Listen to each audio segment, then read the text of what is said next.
gbogbo àwọn tí wọ́n retí pé ọjọ́ kan yóò wà tí gómìnà ìpínlẹ̀ Ọ̀ṣun sẹ́nitọ̀ Adémọ́lá Adeleke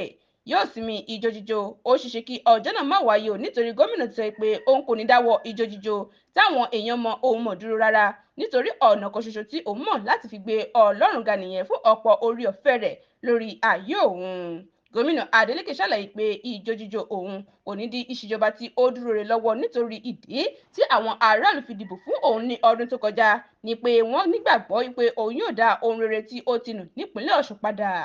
Lọ́jọ́ Wẹ́sídẹ̀ẹ́ ọ̀sẹ̀ yìí tí àwọn lókọlókọ nínú ẹgbẹ́ òṣèlú People's Democratic Party PDP nípínlẹ̀ Ọ̀ṣun ṣe ìpàdé kan nílùú Òṣogbo ní gómìnà Adeleke tún ti pàrọwà sí àwọn ọmọ ẹgbẹ́ náà láti dáríjì gbogbo àwọn tí wọ́n ṣiṣẹ́ tako àṣeyọrí ẹgbẹ́ wọn lásìkò ìdìbò tó kọjá. Ó ní kí wọ́n gbàgbé gbogbo nǹkan tí ó ti ṣẹlẹ̀ sẹ́yìn, kí wọ́n fa àwọn tí wọ́n padà sínú ẹgbẹ́ mọ́ra, kí wọ́n sì ṣiṣẹ́ papọ̀ pẹ̀lú òun láti gbé ìpínlẹ̀ Ọ̀ṣun gòkè àgbà.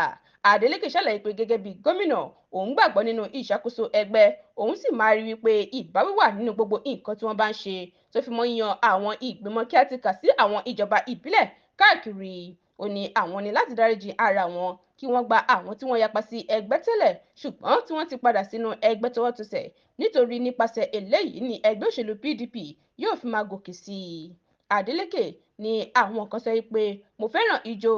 mi ò ní sinmi ijó rárá, bí mo ṣe ń jó náà ni màá máa ṣe ìjọba, ọ̀nà tí mò ń gbà yin Ọlọ́run nìyẹn, mo ti fi hàn gbogbo ayé báyìí pé mo múra sílẹ̀ fún ìṣèjọba gbogbo ìpínlẹ̀ ni ó ń ṣàwòkọ́ṣe nípa ìpínlẹ̀ Ọ̀ṣun báyìí. Mo fẹ́ rọ gbogbo àwọn tí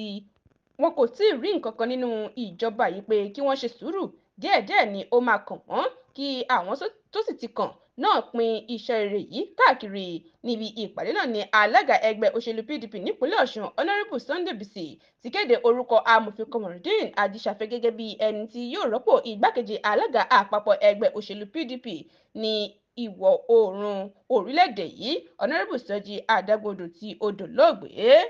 Medinat Adésóyè ló ń jábọ̀ ròyìn fún Etí Ọba TV.